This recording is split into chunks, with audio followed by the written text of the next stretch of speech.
Conversations. I'm your host, Sheila Seppi, and I want to thank each of you for joining us week after week because we bring you some of the top speakers in the field of spirituality, conscious expansion, mysticism, cosmic awareness, and health and healing. So if you're not already on our mailing list, please remember to go to thegalacticalliance.org and sign up, or you can go to the Conscious Awakening Network and sign up there. And that way you'll be sure to be on our mailing list so you do not miss any announcements of all the great stuff that we have coming up. So on the Galactic Alliance, you can also go and you're going to be able to find all of our replays for this year, last year, and even the previous year. Or you can go to YouTube. And speaking of YouTube, if you guys are out there watching us right now, be sure to hit the like and subscribe button. So tonight, I am very excited that we have Neil Gaur. And Neil is the founder of the Portal to Ascension. He's a researcher, an ancient history explorer, philosopher, and poet. He presents on galactic origins, the true world history, and how it connects to the present moment and the evolution of consciousness. But tonight, he's going to talk to us about the pagan origins of Christmas and New Year. So, Neil, welcome, welcome. So glad that you're here with us. Thank you, Sheila. Good to be here with you all. And I'm excited to this presentation because when you asked me what to do, honestly, there are other topics that I really enjoy, but I feel like it's a necessity almost to just infuse some truth around this time of year, about why we're doing things, not so that we can move away from the festivities that we have, but so we can do things with more intention. So that's what I want to share today. All right. Well, great. Well, I'm going to go ahead and turn it over to you, and it's Yeah, all yours. let's do it. And I see Stone's in the room. And Stone, I'm sorry. I know you've seen my presentation already, so you're going to have to sit through it again. But I did change some of the images, so it's like a little more prettier for you, okay? So good to be here with you all. Good to see some of these familiar faces. And we're going to get right into it.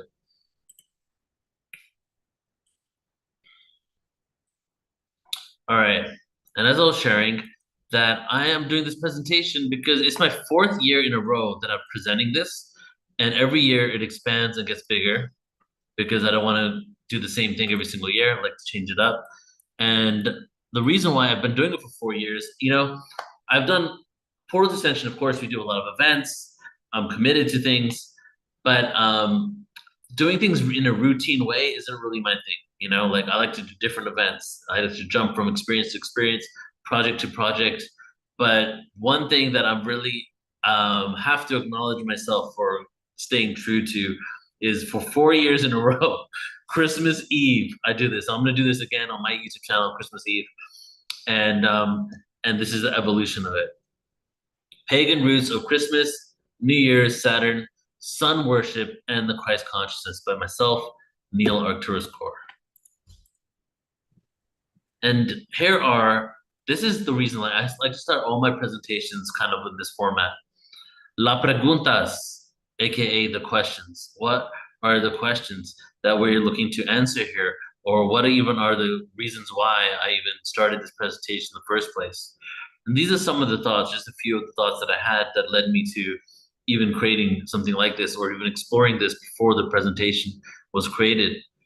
How can the most celebrated holiday that is from a monotheistic religion, right, Christianity, be connected to paganism? When I first found out the connection between, Christmas, pagan ritual, and Christianity, to me, my mind was blown because how could we have this culture, this festive time of year without even realizing that it's connected to something that technically the Christians call satanic, right? So the lack of awareness was really intriguing to me. And what is the root of it all? Is there an origin? Is the question. Is there an origin to all of these stories? And I had the question of what's the origin of the Christmas tree, the gifts, the ornaments, Santa Claus, Christ consciousness, and the tree of life. These are some of the things we're going to look to answer or at least explore. And New Year's, the who, what, when, and why. So let's go back or forward, if you will, but let's go back in the ancient days to December 21st, the winter solstice.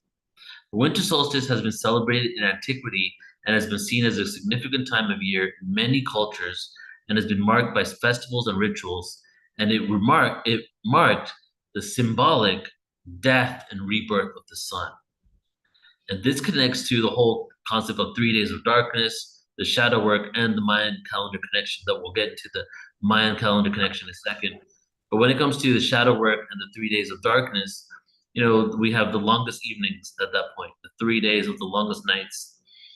Some of you may have come across when I first got into this information, consciousness, and the whole December 21st, 2012 phenomena.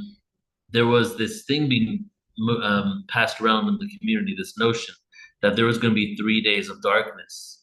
If you heard about the 3 days of darkness, the concept that there's going to be 3 days of complete darkness, say yes in the chat room, or say something, say darkness or something like that. I'm curious to know how many of you have heard of this concept. And I'll take a look at the chat. Yep, you guys have heard of it. Okay. So when I was very curious, and I was thinking, like, people said there'll be 3 days of darkness. So technically, think what happens in that moment, right? Basically, the only way for that to happen is one of two things. Okay, put the logical hat on now. Either the Earth stops moving, okay, but then if the Earth stops moving, that means the other side of the planet has 3 days of light, right? Or the lights switch off in the simulation and the hologram is like, oops, just kidding, this was a hologram all along, right? Those are literally the only two possible ways there could be darkness everywhere.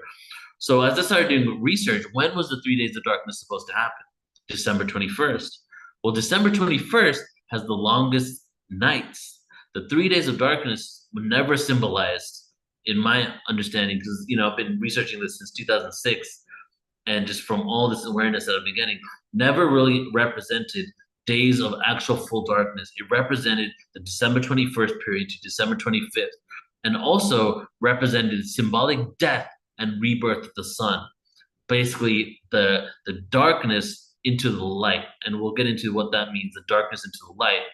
And also another symbolism is the shadow work, the 3 days of darkness, the dark night of the soul, the longest nights in the year, the shadow work. And the shadow work connects to this time of period as well because of the psychedelics that people were ingesting at this time that allowed them to go through 3 days of darkness in this psychedelic journey. So it was more on that level rather than the physical light switch out on planet Earth. The Mayan calendar connection. The connection between the Mayan calendar and the winter solstice lies in the alignment of certain Mayan structures with astronomical events, particularly the position of the sun during the solstice. And Chichen Itza contains a large pyramid known as El Castillo, or the Temple of Kukulkan. This pyramid is designed in such a way that during the spring and fall equinoxes, a shadow cast by the sunlight creates the appearance of a serpent descending or ascending the staircase. This event is often referred to as the serpent effect or the snake of sunlight. So now, during the solstice, winter solstice, of course, is just in the northern hemisphere, the Earth's axial tilt results in the sun appearing at its lowest point in the sky at noon. This phenomenon leads to the shortest day and the longest night of the year. In the axial tilt of the Earth is approximately 23.5 degrees relative to its orbit around the sun.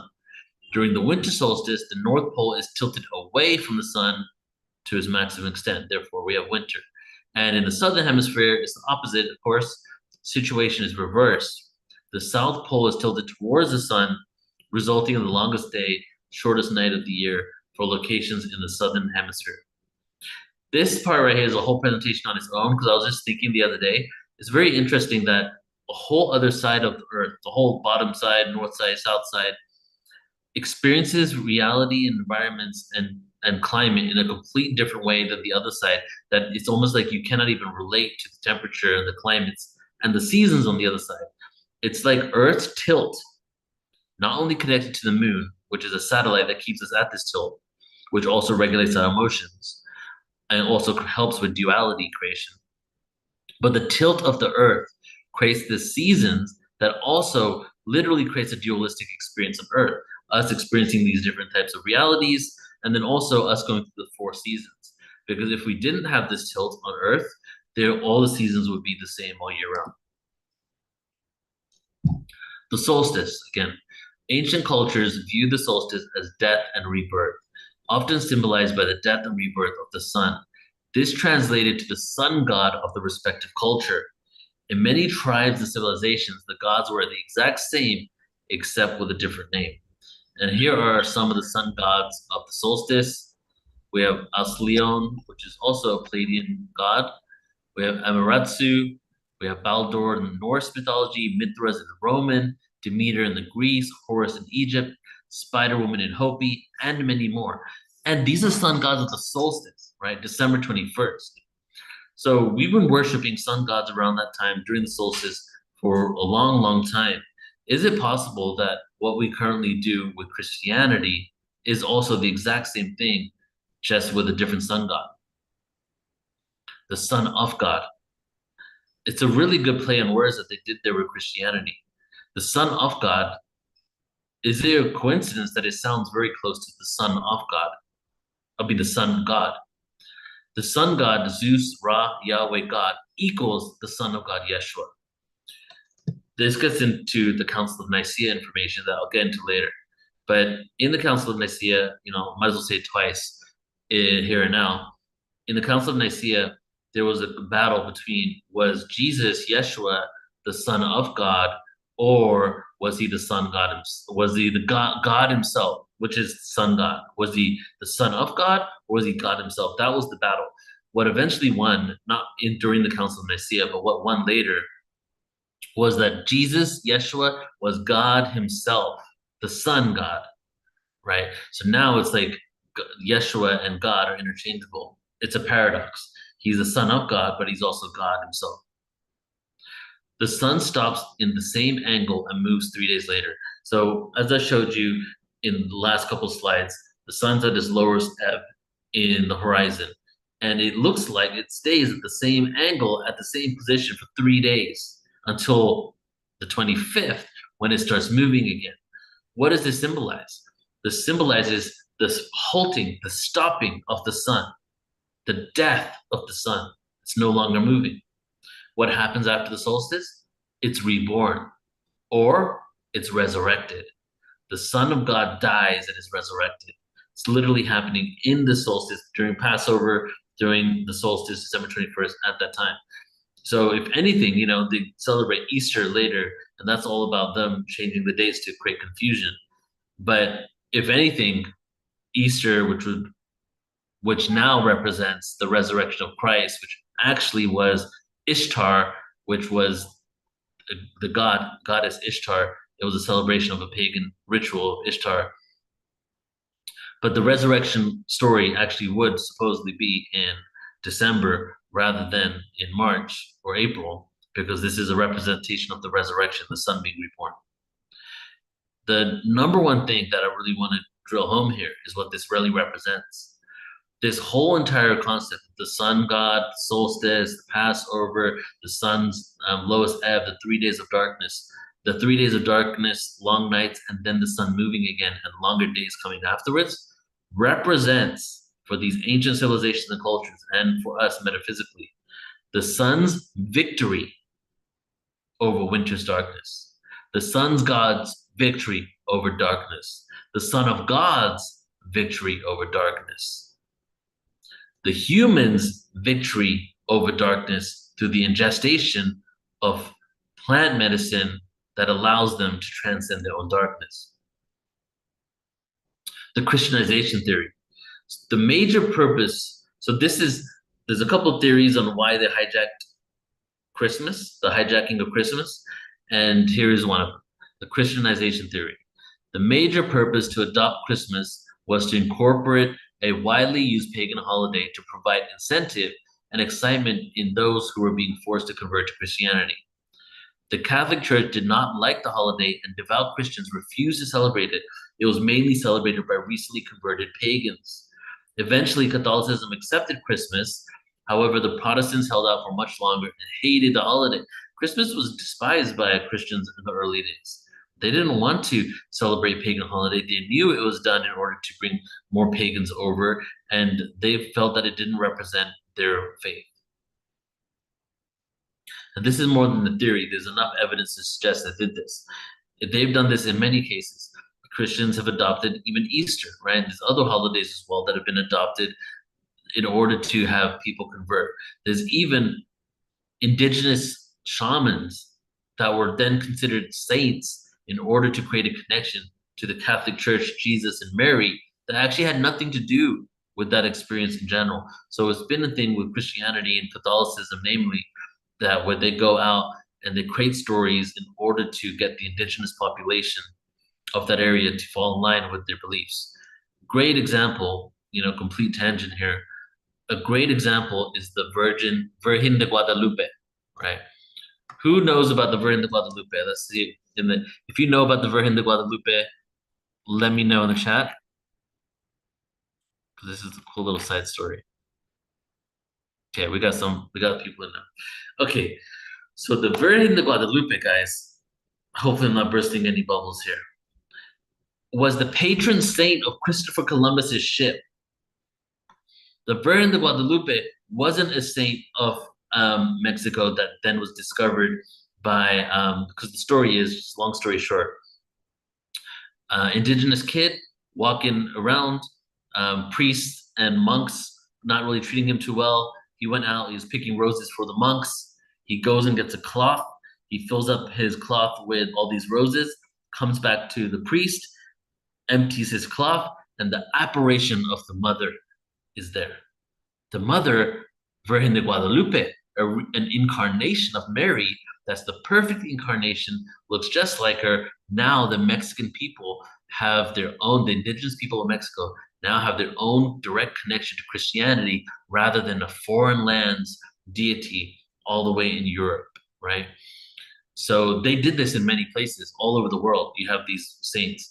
And this saint was actually the patron saint of sailors that were sailing to, basically they would pray to them in order for them to live and not die at sea. So Christopher Columbus, he actually was worshiping or paying reverence to the Virgin de Guadalupe. And then they rebranded her, and then they brought her into Mexican culture, civilization. And now pretty much everybody who is Catholic in this country has no idea that there was that connection, that basically Virgin de Guadalupe wasn't a saint of the indigenous people of Mexico, but was actually already came from Europe, right? That's not to say that this apparition didn't happen, because if you look in the cloak of the Virgin de Guadalupe, you have the constellation of the Pleiades. So this could actually have been an extraterrestrial visitation that was converted to be a Christianization experience, which is many, actually. If you look at many of the angelic connections, God connections, apparitions of deities and gods, and you look at the original things that occurred before the Bible took it and made their own story out of it, most of those things actually sound like visitations from extraterrestrial beings.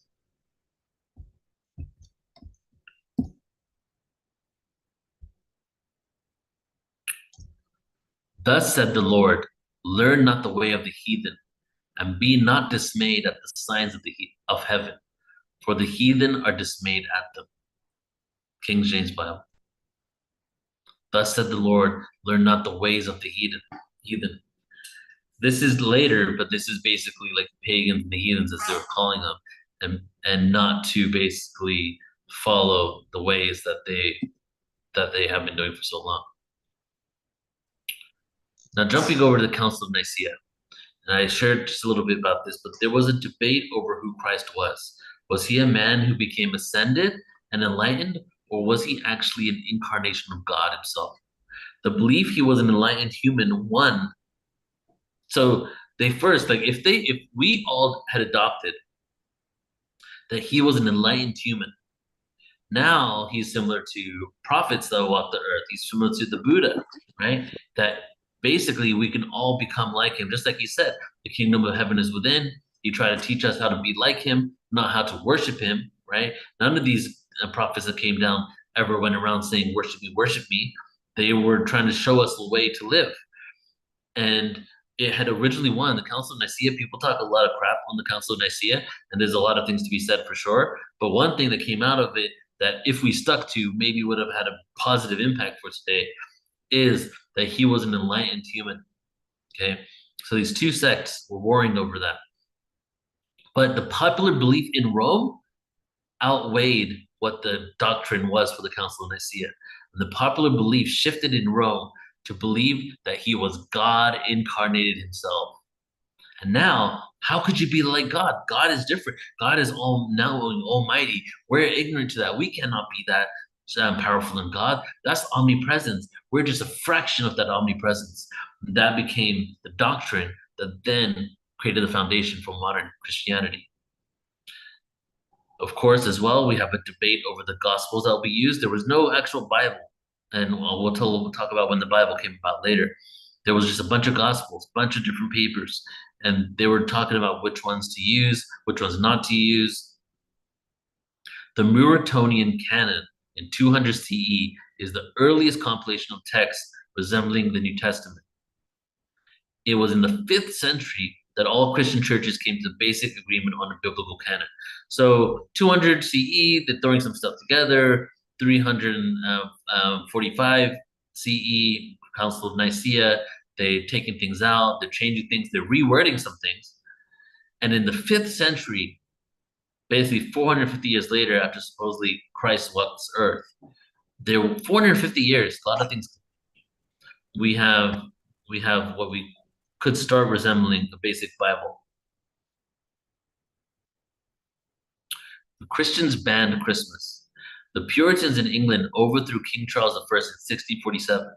Among the first items of business, like one of the first things that they did, this is how much they were anti, where after chopping off his head, was to ban Christmas. Parliament decreed that December 25th should instead be a day of fasting and humiliation for Englishmen to account for their sins. And here we have a public notice. New England banned it at the same time during the Puritans living there.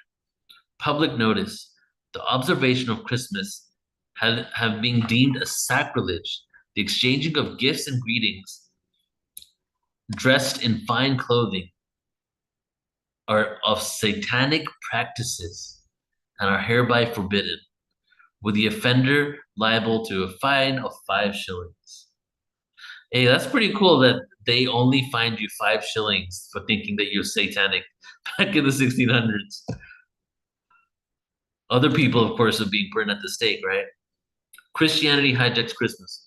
Pagan traditions and stories created the foundations of Christmas as we know it. Stories from all over the pagan world began being incorporated into this holy day. So let's jump over to mistletoe, some of y'all favorites. Baldur, this is the original story of mistletoe, going into how all these stories come from older stories. Baldur's mother, Baldur is a Norse god. Baldur's mother, Frigga, this is a picture of Frigga here, honored Baldur and asked all of nature to promise not to harm him. Unfortunately, in her haste, Frigga overlooked the mistletoe plant. So Loki, the resident trickster, took advantage of the opportunity and fooled Baldur's blind twin, Hodr, into killing him with a stick to a spear made of mistletoe. Baldur was later restored to life. Okay, so that's the story. And just note there how at the end, there's a resurrection story connected to it. Baldur was resurrected back to life. So now we're going to get over to Christmas tree and gift giving, which is some people's favorite. I guess this is like the kind of, whether you believe it's a time for family and connection or not, this is the huge part of it all, the aesthetics of Christmas and where did it come from. The use of and purpose for the Christmas tree dates back to the time of shamans and mystics in pagan Europe before the conquest of Rome. During the solstice, December 21st, the shamans would collect Amanita muscaria mushrooms and leave them to dry on the branches of the Christmas tree. So you see the mushroom behind you there, very, very strong hallucinogenic mushroom. Amanita muscaria are toxic, so the mushroom is very toxic, but they become less lethal when dried out. Conveniently, they grow most commonly under pine trees. The spores travel exclusively on pine seeds, and some of you may know how the pine actually connects to the pineal gland, and the pineal gland actually looks like a pine. I think I have a slide on this, the pine cone, and how pine cones represent the third eye. There is not a coincidence that Amanita muscaria mushrooms grew under pine trees. Amanita muscaria releases DMT in your brain, and the DMT goes into your pineal gland, and they grow on pine trees. This symbolism isn't just symbolism there. This is quite literal symbolism, I guess.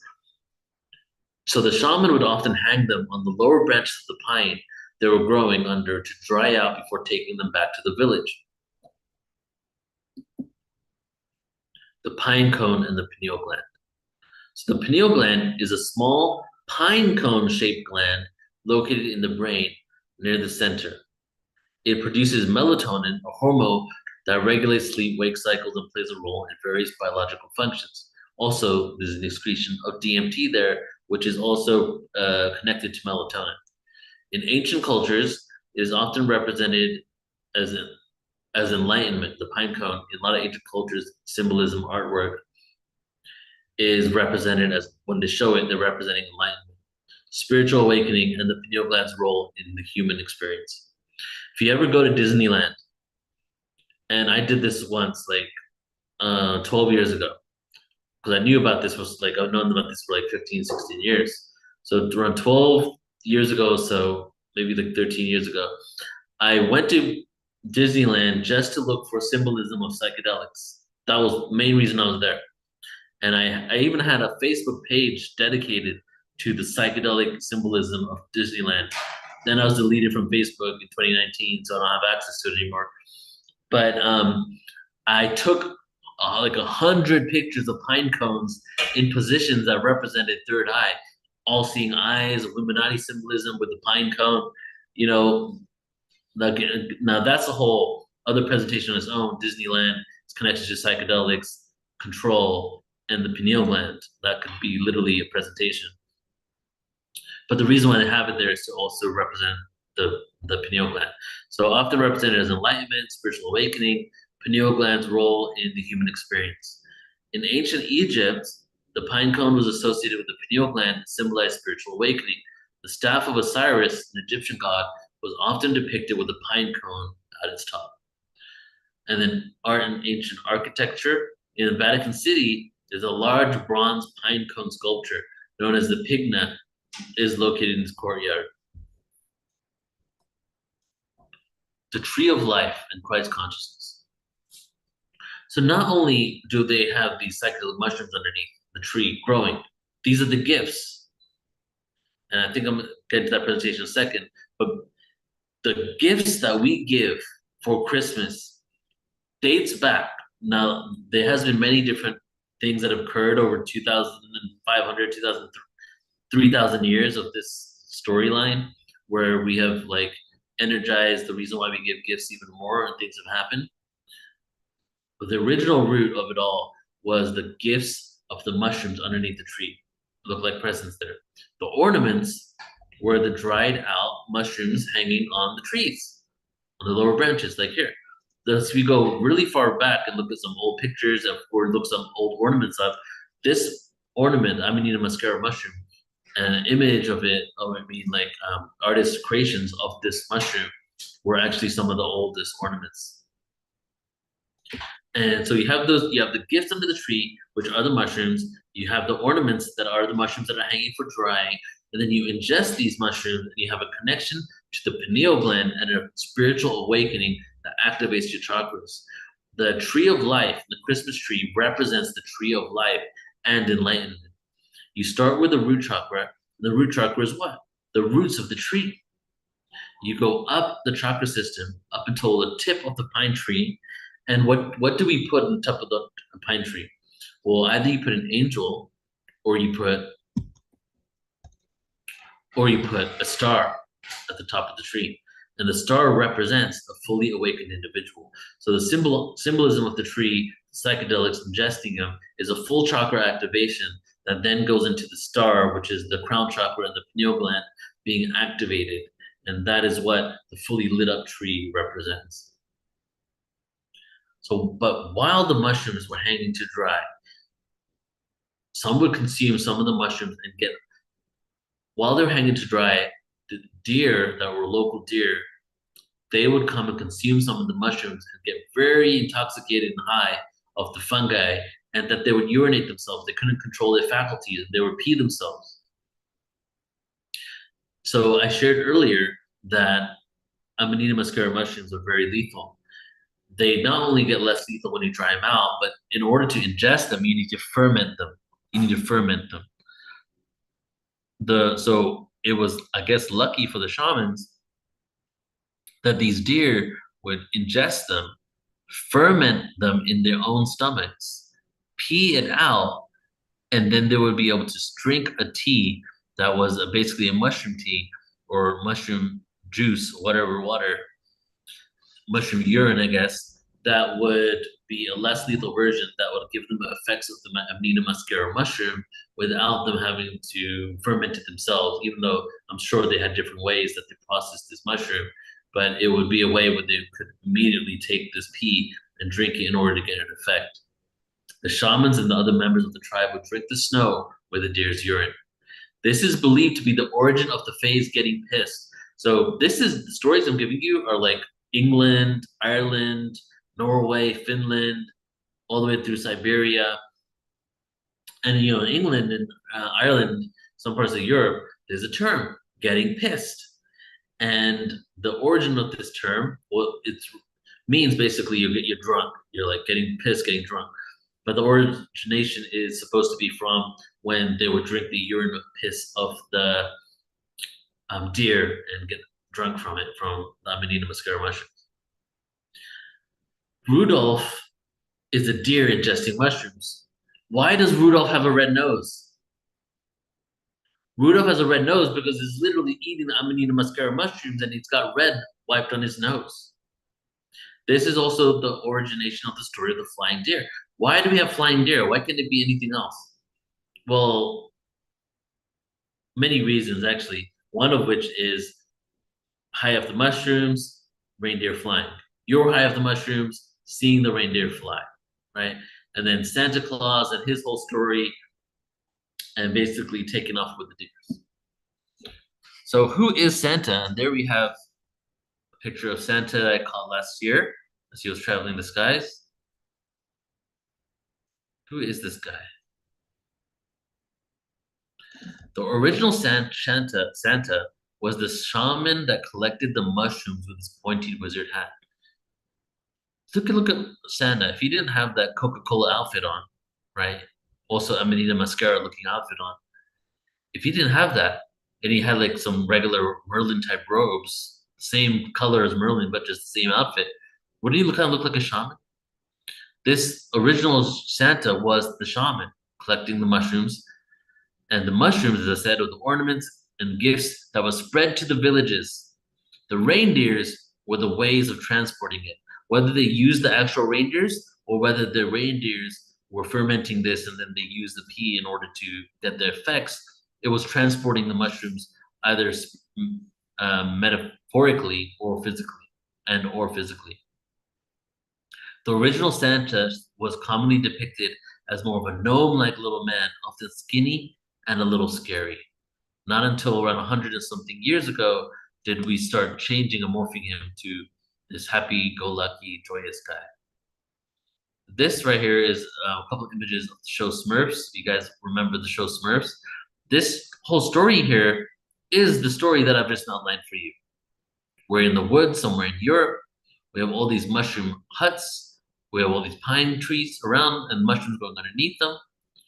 And the Amanita muscaria mushroom is this color, red and with white dots. And who are these gnome-like pointy-headed beings? Well, these are, this connects to Santa and his elves, right? Santa and his elves, right? That's a whole other conversation about his elves. And Santa was just one of the king of the elves, really, the king of the shamans. And all these this whole story here is a psychedelic story made for kids about how these wizards would transport mushrooms to the whole community and how happy and joyous all these Smurfs were when they were on mushrooms, living in mushrooms even.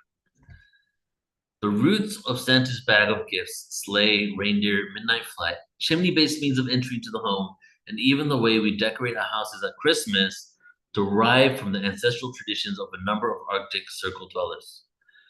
Connected to the god, Santa is connected to the god and the planet Saturn and the Roman god Saturnalia. Saturnalia was also at the same time as our Christmas. It was what morphed into Christmas. On the night of the winter solstice, the shaman would gather several hallucinating mushrooms and then launch himself into a spiritual journey through the tree of life. Even Santa's outfit is designed like the mushroom. Saturnalia, a holiday in honor of Saturn, beginning in the week leading up to the winter solstice. Saturnalia was a hedonistic time when food and drink were plentiful and the normal Roman social order was turned upside down. Romans also observed Juvenalia at this time, a feast honoring the children of Rome.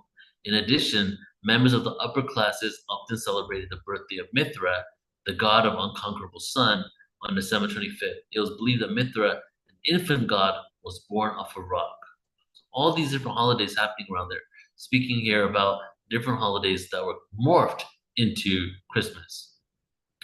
Now here is the Claustrum, Santa Claustrum, which is where people are speculating, and it makes sense to me that the term Santa Claus came from. Claustrum. The claustrum is a thin, irregular, sheet-like neuronal structure hidden beneath the surface of the neocortex in the general region of the insula. Its function is enigmatic. Its anatomy is quite remarkable in that it receives input from almost all regions of the cortex and projects back to almost all regions as well. So we'll get deeper into what it is. We'll show a video in a second on it. Claustrum creates the precursor to the spinal fluid that travels down the chakra system of the spine. So the way our brain works is we create some sort of fluid in there. This fluid travels down a brainstem to our spine, goes down our spinal system to all the chakra points, to all the nerves, creates some sort of electrical current that activates, stimulates all of our organs to operate. It creates the juice for the battery of all of our systems to run.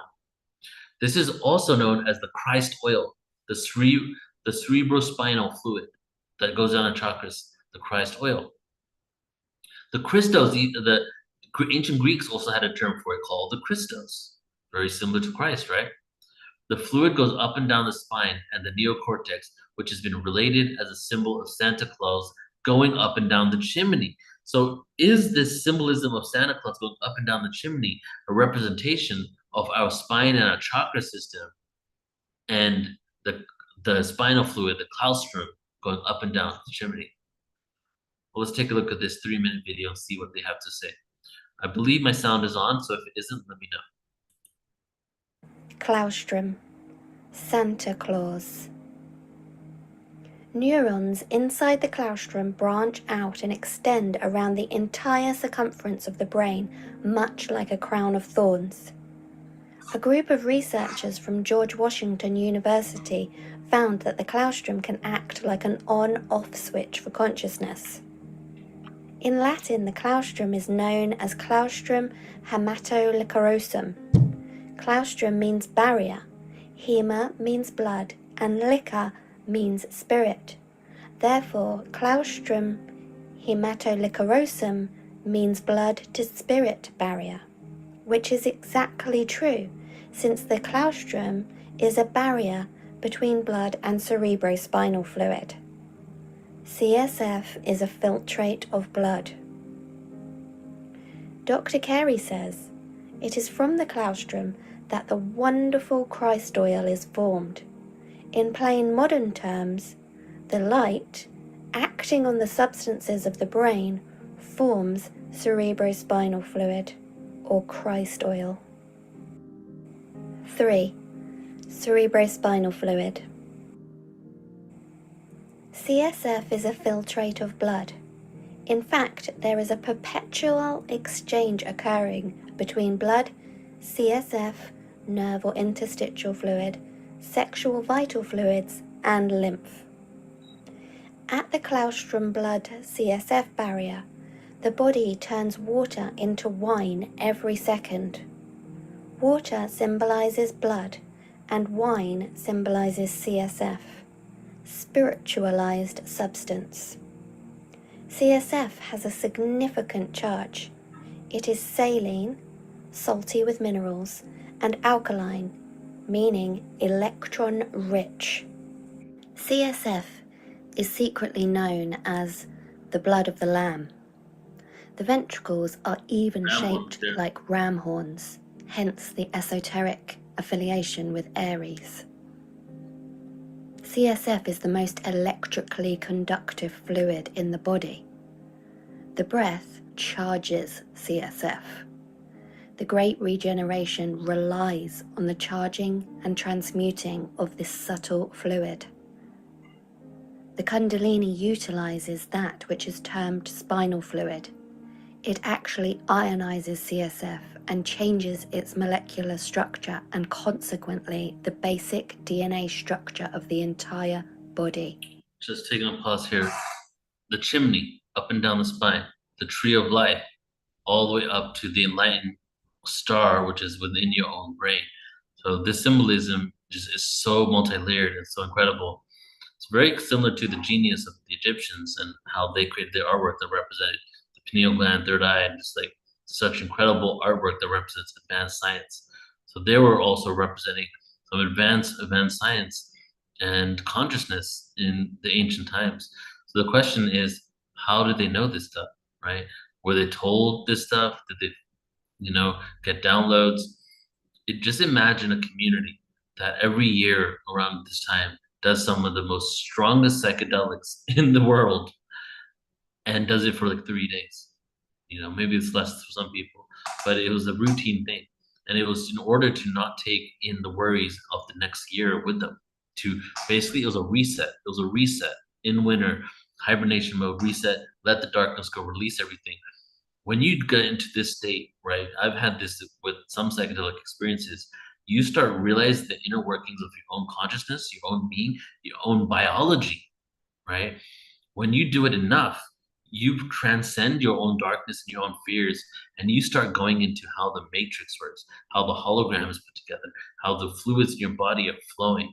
And that's the level that you can really tap into when you're ingesting these type of substances with those types of intentions. Dr. Zapatera says, CSF acts like a storage field and conveyor for light energies.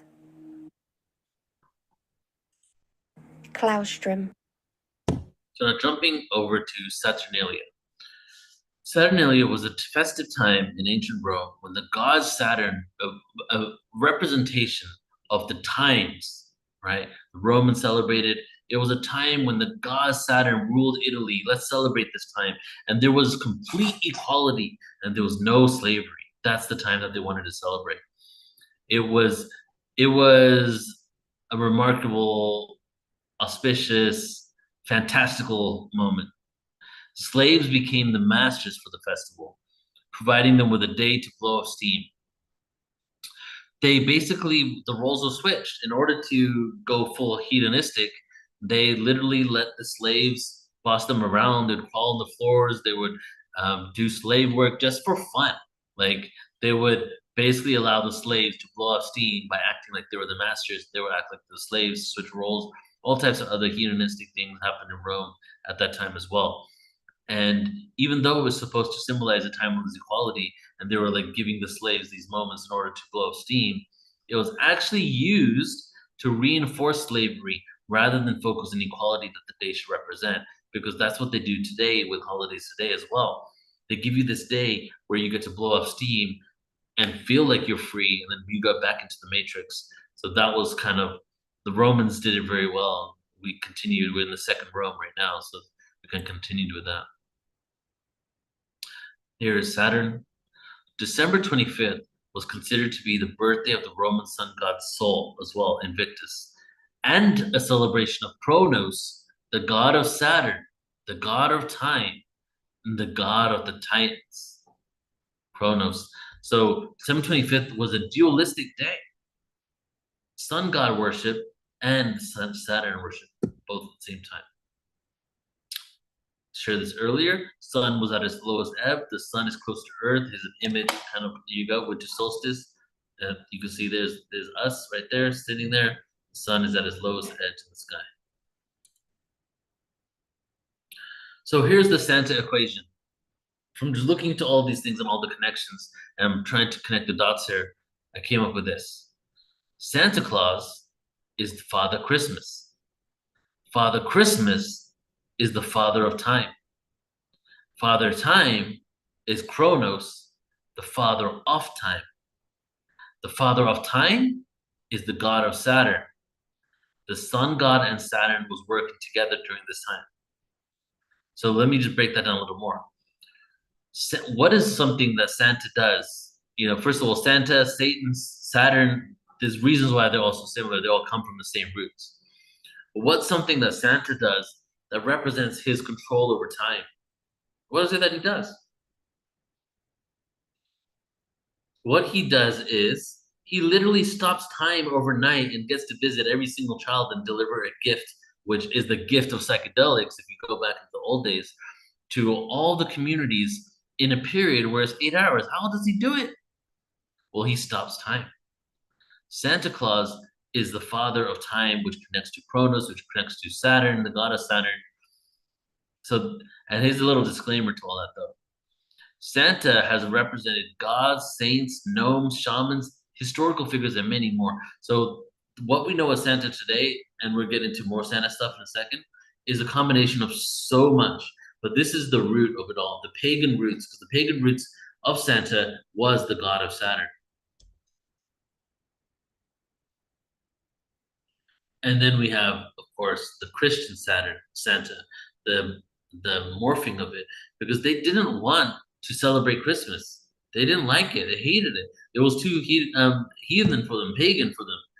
And over time, it kept morphing. People started adopting it, but they only wanted to adopt it if they could put their own deities, own saints, own stories on top of it.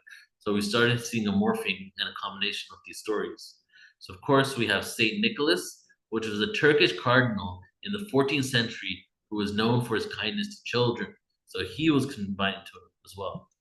We also have Krampus, who I'm not going to speak about here, but Krampus is another one that was joined to the story. The Christians began adopting the holiday. All other elements of Santa, including his pants, the hat, the bag, and more, all originated from pagan shamanic stories. So is it that Santa is Saturn? And is that equal to Satan? And is this holiday actually a worshiping of Satan and satanic energy? And could it be that the Bible has been flipped, whereas Lucifer was God and God was Satan? You know, and that's something I've been playing with that thought for like almost 2 decades now. And if you look deeply into the Old Testament and New Testament, there's some things there that just go to make you start wondering who is playing what role. Now, I'm not polarizing anything here because I'm not even saying Satan's bad. Well, Saturn is not bad. If Satan came from the word Saturn, right? And then all these people think Saturn is the evil because it's like the Saturn moon matrix, and that Saturn has this frequency coming out of it that's exerting control. The Elohim are connected to it, all this kind of control mechanisms that's supposed to be connected to Saturn. My feeling is, my knowing, I guess, really, is that there is a duality to all celestial bodies that exists within duality. And Saturn has a duality as well.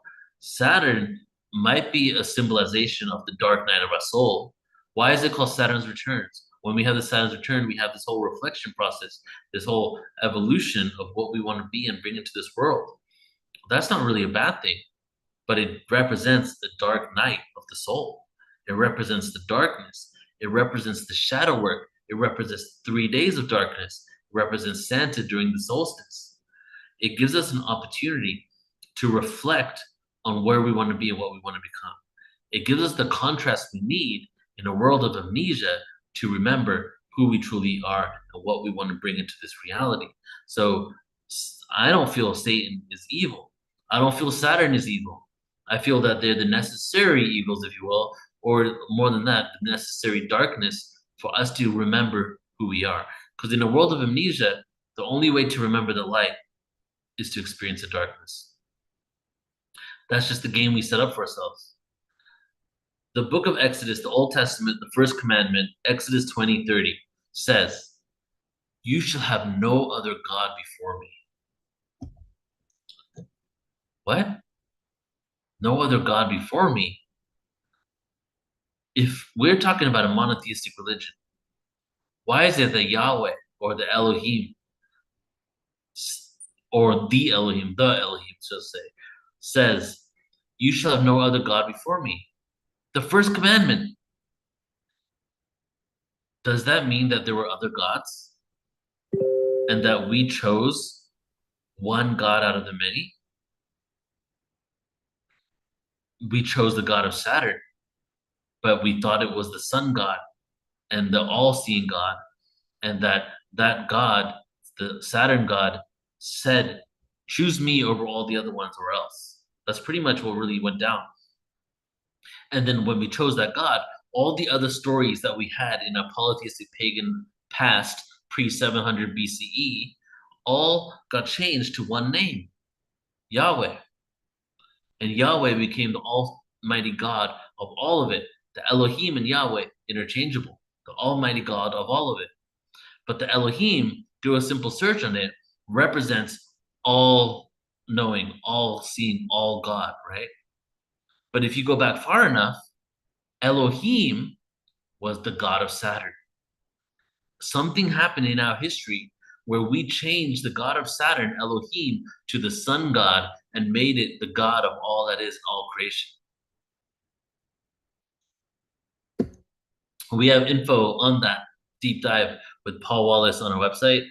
Paul Wallace did a really good presentation on what happened with the moving from paganism to monotheism and how this one God took over the names and the narratives of every single God. And it looked like there was one God that did everything, whereas before it was individual deities who were responsible for different things. Now we're here in the future, or in the present, the modern Santa. One of the first illustrations of Santa Claus, since we're talking about Santa, this isn't too esoteric, this is more modern, but we got to see it all the way through. One of the first illustrations of Santa was in 1862. How do we get Santa today? Well, in 1862, an American Civil War cartoonist, Thomas Nast, drew a little elf supporting Union soldiers at Christmas. This image was served for Coca-Cola's image. In 1930, artist Fred Mitzen painted a Santa drinking a bottle of Coca-Cola in the department store, and the rest was history. 1931, Coca-Cola commissioned illustrator Haddon Sundblom painted Santa for Christmas advertisements. Those paintings established Santa as a warm, happy character with human features, including rosy cheeks, chubby, happy, white beard, twinkling eyes, and laughter lines. Before this, he used to look like a gnome, or a very serious shaman picking mushrooms in the cold, cold climate with snowy England, picking mushrooms and seriously going to deliver them to the people so that they can do the dark night, the shadow work. The transformation to the current Santa was the product of Swedish artist Haddon Sundblom, who commissioned by the company and changed the traditional days to a more pious image of Christian folklore. So that is the story of Christmas, as far as I know it. Now we're going to jump over to New Year's Day. There's a quote from Theodore H. Gaster. "There is scarcely a people, ancient or modern, savage or civilized, which has not observed it, in one form or another. Yet no other festival has been celebrated on so many different dates or in so many seemingly different ways." New Year's. Christmas has been closely connected to New Year's Day since the days of Julius Caesar because of the Saturnalia connection. The original date for New Year's, guys, was March 25th. I mean, when's the best time to celebrate New Year's? It's like springtime. Everything's blossoming, fresh, new. We can partly thank the Roman king Numa Pompeius during his reign, 715-673 BCE. He revised the Roman Republic calendar so that January replaced March at the first month, but it was not widely accepted or implemented. Since January was named after Janus, the Roman god of all beginnings, March celebrated Mars, the god of war. There is evidence that January 1st was not made the official start of the Roman year until 153 BC. So basically, 700 BCE, he goes ahead and says, let's shift it to January. People don't want to accept it. We get to 153 BCE, and now they're starting to accept January 1st. And then in 46 BCE, Julius Caesar introduced more changes through the Julian calendar, and it became known and retained that January 1st is the year's opening date. That's when it was solidified. With the expansion of the Roman Empire, the use of the Julian Empire calendar also spread because they took it around everywhere with them. People worshiping New Year's on their own times. After the fall of Rome in the 5th century CE, many Christian countries, so the Christian countries, they were shifted the Roman New Year and went back to March 25th. So 500 years later, they went back to that original date.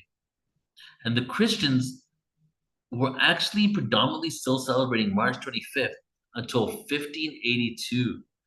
1,000 full years after the fall of Rome, most of the Christian country world was still celebrating March 25th. And why?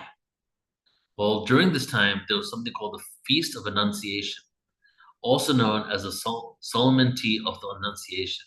It's a Christian celebration that commemorates the angel Gabriel's announcement to the Virgin Mary that she will conceive and become the mother of Jesus. So even this New Year's for the Christians was connected to the birthing of Jesus. According to Christian tradition, this event took place when Mary was visited by the angel while she was living in Nazareth. The Julian calendar required additional changes due to miscalculation concerning leap years. The effect of this error over centuries caused various events to take place in the wrong season. So now we have Pope Gregory in 1582 revising the calendar. So Pope Gregory in 1582, this is when the whole issue with leap years was resolved, 1582, and the Gregorian calendar from Pope Gregory made January 1st the start of the new year again. So this is after 1,000 years of most places not wanting to do it. He went ahead and shifted it, created the calendar as we knew today, a revision of the Julian calendar, worked out the leap years, and then said, okay, let's start January 1st. Italy, France, and Spain, some other big countries accepted the new calendar, but Protestant and Orthodox nations were slow to adopt it, creating a divergence between the two sects on what day they celebrate certain traditions. So here is a really interesting part. Orthodox and Protestant, okay? Many differences. One of the huge splits between those two churches, 1582.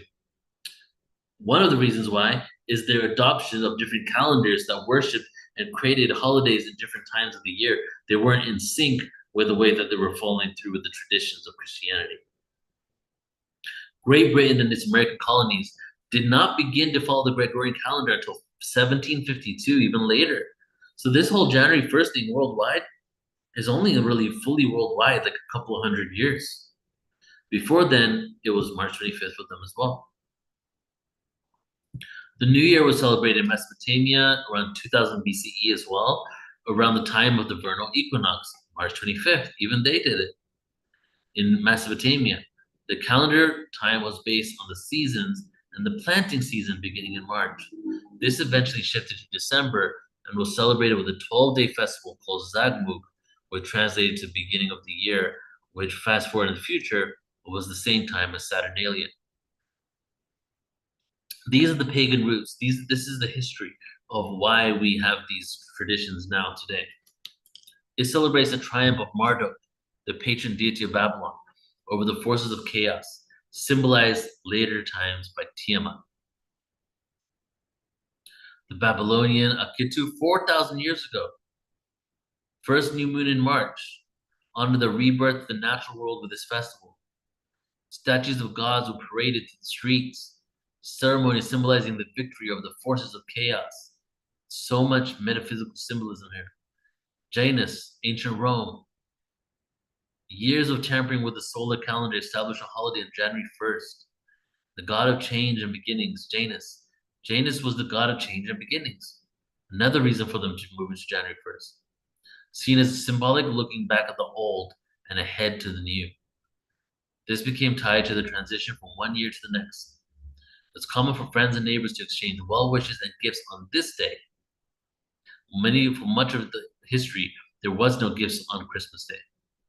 According to the poet Ovid, most Romans would also close for work at least part of the New Year's Day. And idleness, because idleness was seen as a bad omen for the rest of the year. What you would do on that day symbolized how you'd be for the rest of the year. This is like very much how we're living in the Western world today. The Western world imposed this in the Eastern world. We are living in the second world. Ancient Egypt even had their own New Year's. When Sirius, the brightest star in the night sky, first became visible after a 70-year day absence, usually in mid-July, Wepet Renmet means opening of the year. The new year was seen as a time of rebirth and rejuvenation. Discoveries of the Temple of Mut shows that the first month of the year played a host to a festival of drunkenness. This was tied to the myth of Sekhmet, a war goddess who had planned to kill all of humanity until the sun god, Ra, tricked her into drinking herself unconscious. So here's another question for you all. What has the sun got to do with it? What does the sun have to do with this whole thing? We can track sun worship rituals all the way to Mesopotamia and Babylon 4,000 years ago. And the reason for that is written language, came a few thousand years before that, but there's no real doctrine that has been written down to symbolize sun worshiping from before that. So it's not saying that this is the oldest sun worshiping. It goes back way further. Christmas, solstice celebration, New Year's Day, a sun worshiping days, or Saturn worshiping days. It's very interesting. There's something there that happened that no one has quite put their finger on the pulse of the connection between Saturn and the sun, and why the god of Saturn became the god of everything and then was given the roles of the sun god. Because in Christmas, we're looking at Santa, Saturn, but we're also looking at the position of the sun in the sky, which is the sun god worshiping. And then New Year's Day is a literal representation of us going one full circle around the sun. These days are sun worshiping days. We're still sun worshiping cults that have moved away from it. And instead of worshiping the sun, we've said that there was a deity that got born that was the son of God, making it more of a personified experience. But this, if you go higher and higher up, goes into our worshiping of celestial bodies. We see in many ancient civilizations a movement to pick one god, and in most cases, it was the son of God or the god of Saturn. Even though there was sun worshiping, and that may have been the main god, different people worship different gods at different times. They would rise and fall of different deities. Different zodiacs symbolize a connection to different deities, a reference to different planets, different stars. Even though we may think the polytheistic civilizations may have worshipped the sun, we worship the sun more now than ever without even having that awareness. And the majority of the people on the planet are blind to this fact. The celebration of New Year's is never once commanded in the Bible, never once. Jesus and the apostles never even observed it. Moses forbade it. These guys thought the worshiping of the sun, actual worshiping of this positioning, was actually taking us away from a greater truth. So as we close out here, we have to close out with what to ponder from this, what to take from this.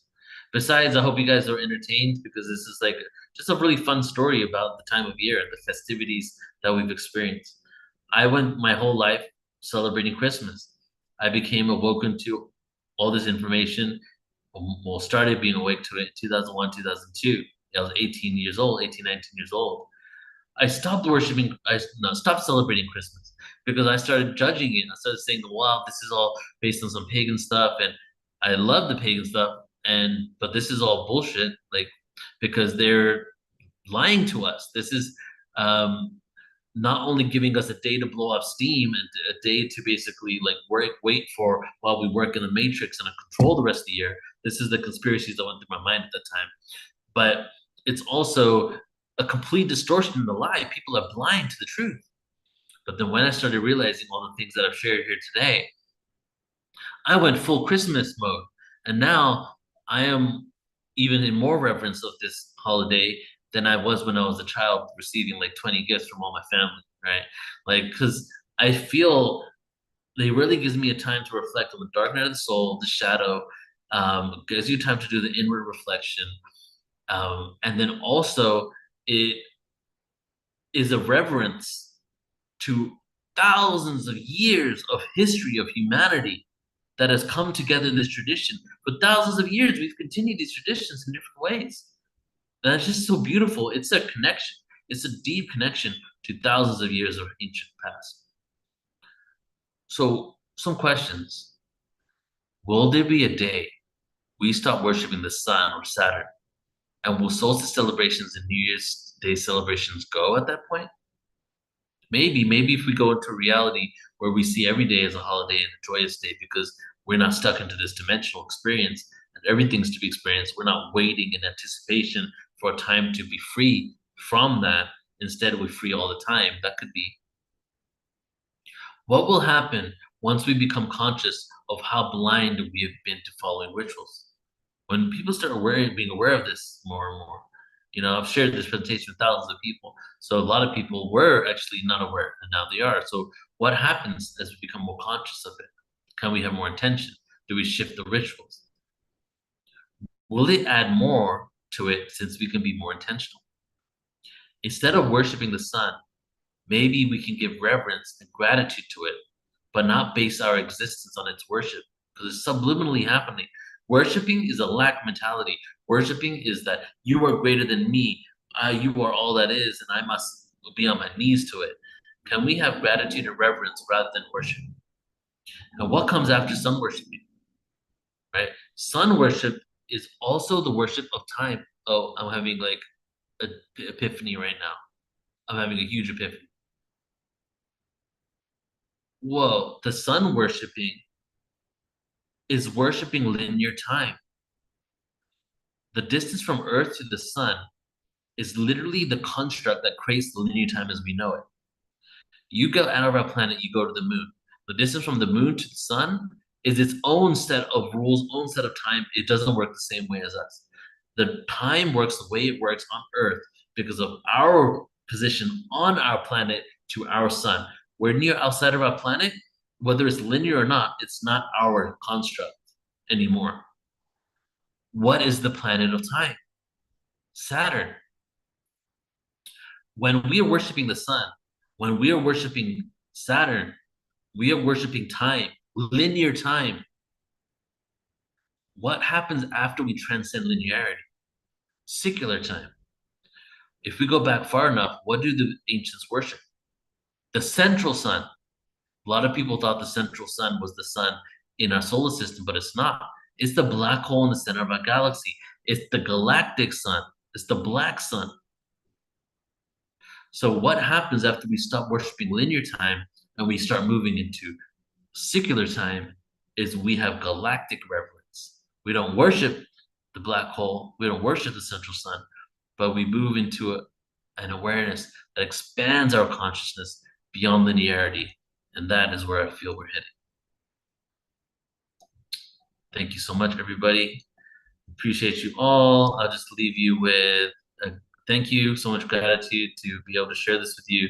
And I just want to let you guys know that I am doing a free conference on Portal to Ascension called the Ultimate Star Beings Conference, which will be January 12th, 13th, 14th, 15th, 4 days, and it's free. So if you guys are interested in that, go to portaltoascension.org.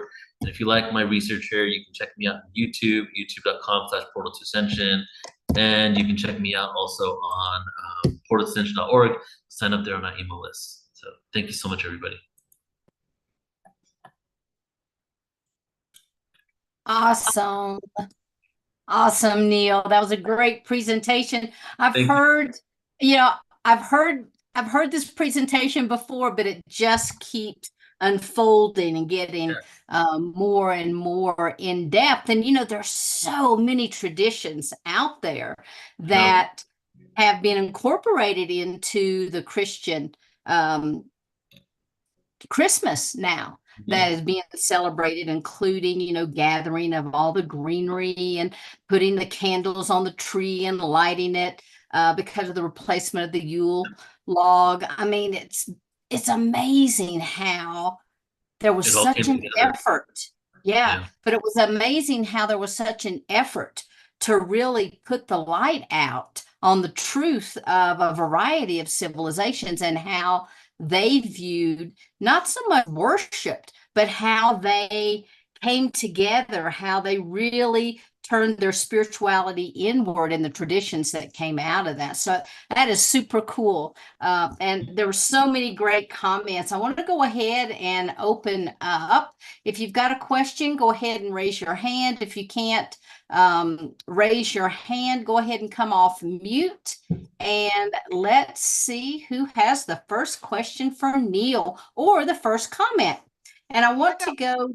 I got one, Go but ahead. I don't have a hand to raise on my computer.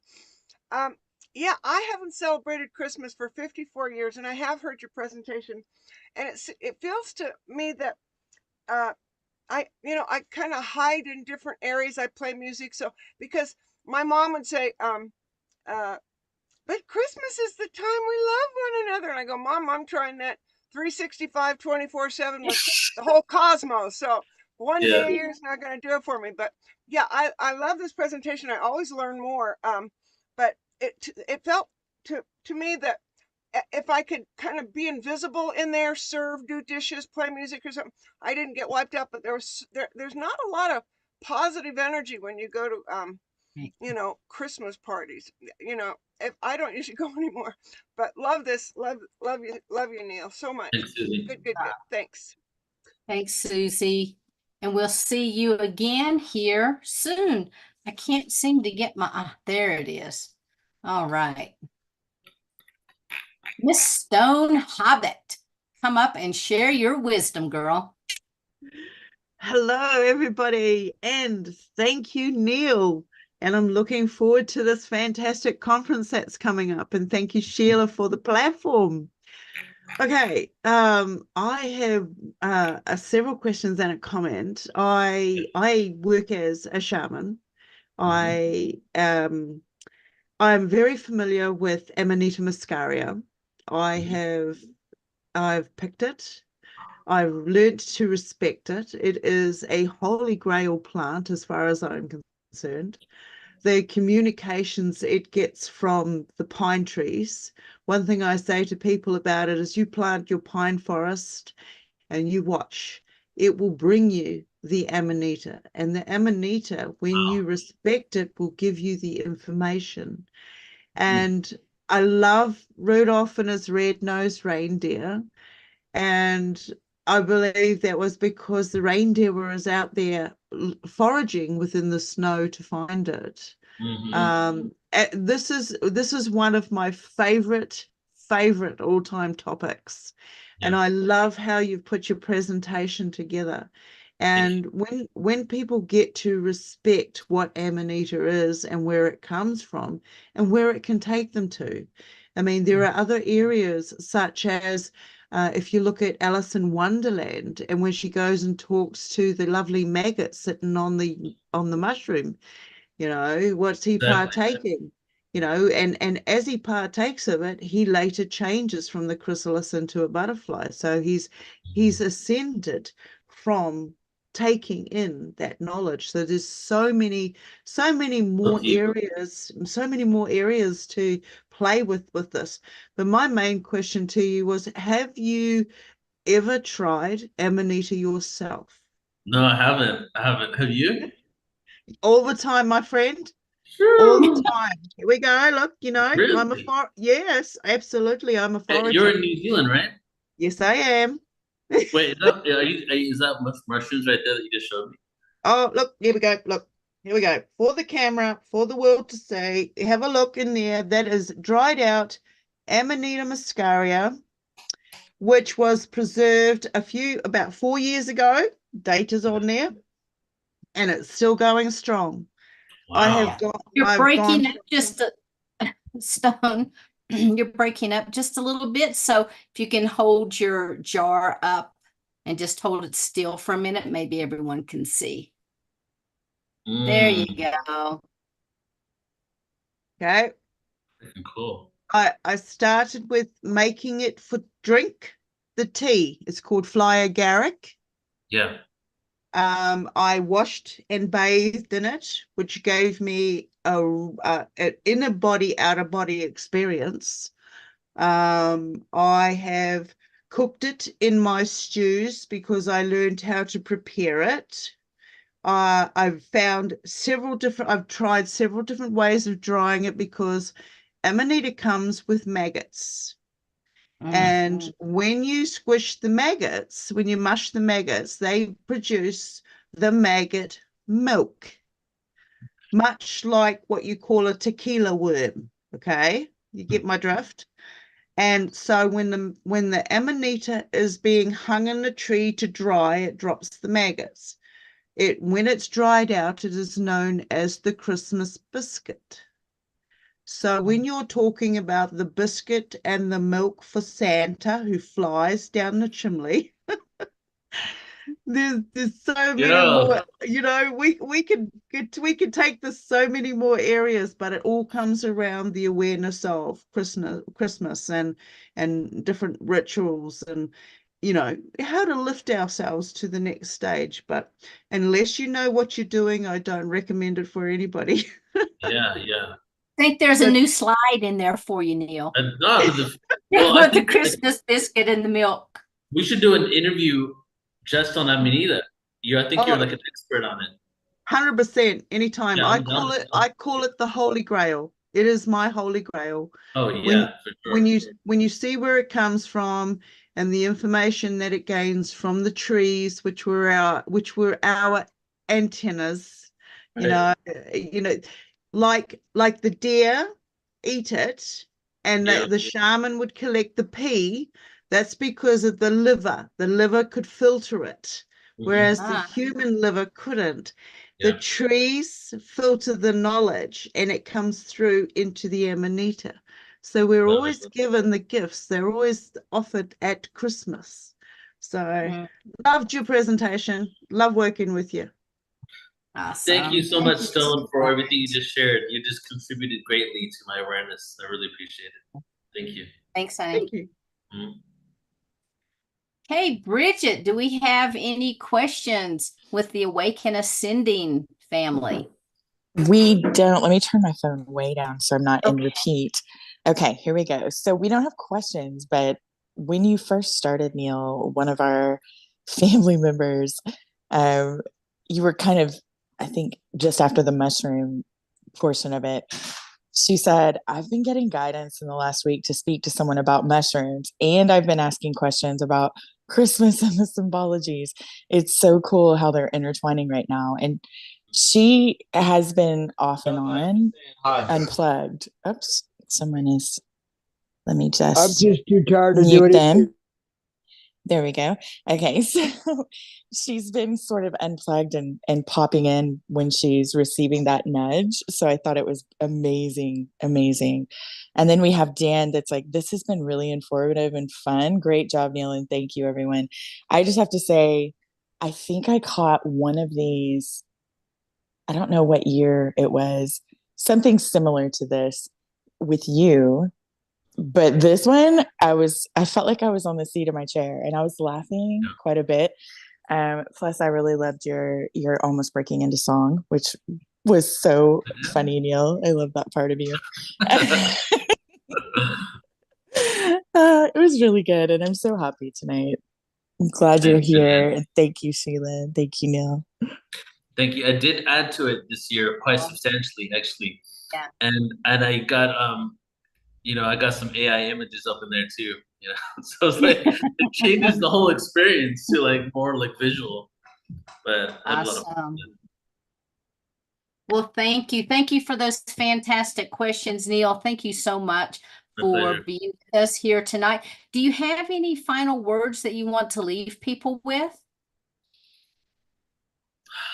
I would say that, well, first of all, have a great, awesome pagan Christmas, New Year's, and really just tap into it. I feel that there's been a lot going on this year. I don't know if you guys, but a lot of people that I've connected with, it's been kind of very, very heavy year. And this is a moment for us to really spend some time and reflect. So I would just say that, I've been through a lot this year, challenges that I was like kind of knocked down so many times. And even with all that, I still have a lot of hope. I feel that a lot of things are transforming right now, and we're being called to step up and to lose our identity of what we thought we were and what we think we are in order to become something greater. And that's what the process is with me right now. And just stick true to the mission. And there's light at the end of the tunnel. That's what this season represents for us, is really the victory of light over darkness. But it's more than the victory, because it's a dance. The darkness and the light are dancing together. It's not one conquering the other. Well, they've been dancing together for so long, and now it's time for us to move into a new experience on Earth. And I'm just happy to be able to share it with all of you guys. Beautiful. Thank you so much. And thank you again for being here. Awesome. My pleasure. Thank you, everybody. And I want to thank everybody here for coming out, supporting, watching us week after week. And I want to remind you, if you'll remember, a couple weeks ago, we had Ella Labane on, and she was given the presentation, just kind of like the tip of the iceberg, but she was giving us information about Narubu coming back into our field.